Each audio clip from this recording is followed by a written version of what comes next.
Hi, I'm Becky Brown, and today we are going to talk about living with a person who deals with anxiety and loving them well. If you have a loved one who struggles with anxiety and you don't, that's not an issue for you, it can be really difficult to know how to connect and how to have a good relationship with them. It can also be frustrating to you and also the person who's struggling with the anxiety, because you think of things in a different way than they do. They experience life in a different way than you do. And the bridge to cross can be really a difficult one if you're not aware or if you're not willing to do what is necessary. It's the most common, anxiety is the most common of all mental illnesses, and yet it's the most underreported. At some point in everyone's life, they're going to deal with some anxiety on some level, but only when it gets to an extreme. With some folks, it may be that they have a panic attack, and then that causes them to seek help, because that can be very frightening. And if you're in a relationship with somebody who's had a panic attack, it can be frightening for you as well. It's hard to know what to do in times like that. So let's go over a couple of things that might be helpful. One of the number one things when you're dealing with somebody who has anxiety, don't tell them it's no big deal and it's all going to be okay. It's the most frustrating thing for the person who's dealing with the anxiety. I remember one of my daughters at some point in her life, she was struggling with something that was causing her to feel anxious. And I said, just stop thinking about it. Now, here I am, I'm a licensed counselor. I'm supposed to know better. And yet I just, cut that feeling off. Not a big deal. And she said, Mom, if it were so easy just to not think that way, don't you think I would already do that? And it was so profound to me. I've thought about that many times. So if that's been your go-to, stop it. Don't say it's no big deal or quit thinking about it, because the person who's struggling with anxiety actually needs to express what is inside of them. And so you might say, would you like to talk about it? Can you tell me more? Just be curious. Don't try to fix it, but really give some good space so that you can listen. Now, the hard part about that is then the next thing is you don't want to enable. Sometimes when somebody is dealing with anxiety and you are not, and you're in that relationship, they can become very powerful in how you are going about in life. The anxiety can overtake them, and then you try to make life better for them. So you kind of take away anything that might trigger them, or you try to overhelp. And what I think is more helpful instead is to ask them, what do you need? How can I help? And then if you notice that they start to isolate in order to kind of not feel that anxiety, like let's say that they stop going to church, and you just think, okay, well, I can't ask about that. Well, before long, they may become, dealing with agoraphobia because they don't want to leave their room.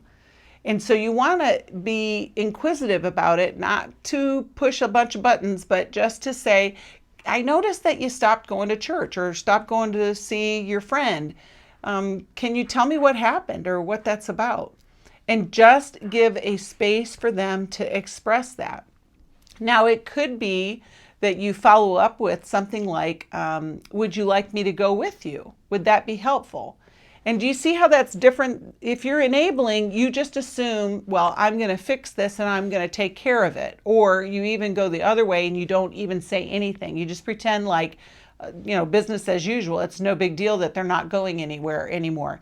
That's not good either. You have to find places of connection so that you can have some conversations that may not be easy, but they're going to be helpful. The other thing is, you don't want to force the issue. If they're truly in a panic, or if they're scared about doing something, that it could make it worse if you try to force it. Your presence can be a calming mechanism for them if they're really struggling with something. So instead, you want to ask them, what are they thinking about? and sometimes in anxiety, you can't even form a thought, especially if you're in a level of panic. That's when you want to ask them, okay, let's take a breath. I'll breathe with you. I'm right here. I'm not going anywhere. What do you need? And don't pellet them with a bunch of questions, because that also creates anxiety, but establish your presence with them. And then, it might be after they calm down a little bit that you don't want to ignore the obvious. And then you may ask them, hey, I noticed that was really hard for you. It might be helpful to ask someone to help us. And that you ask if if they want to go talk to someone, or if they would like the two of you to go talk with someone. The idea is that you want to notice what their struggle is without condemning them for having the struggle. And it's a balance. And especially if this has been part of your relationship with this person, you may be exasperated. You may be so frustrated because nothing seems to work. And what I would encourage you to do, if you're at that level where your frustration is kind of matching their level of anxiety, you may need to go talk to somebody first and come up with some strategies of how to help. It can be helpful in just finding ways to connect with your loved one when you're not dealing with an anxiety issue. Are you spending time together? Are you doing things that you enjoy together?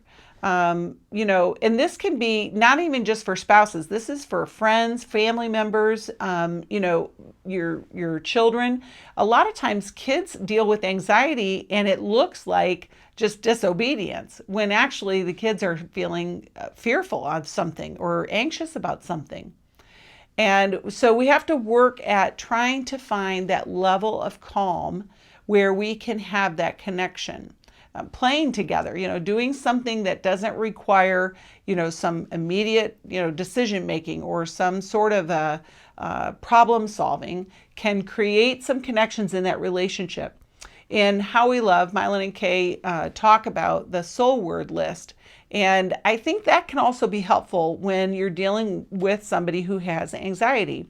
You can begin to use a language. The soul word list is just a list of feeling words, and you maybe create them on your own and begin having this kind of vocabulary in your family, so that the answer fine to how are you doing doesn't usually fly. That instead you may ask them, what was the biggest feeling that you had today? And that they would be able to refer to a list. And then eventually you begin to know some of those words and can describe what is going on for you, and you can hear from them. It can be tough in a relationship with someone who struggles with anxiety. They're not doing this to you.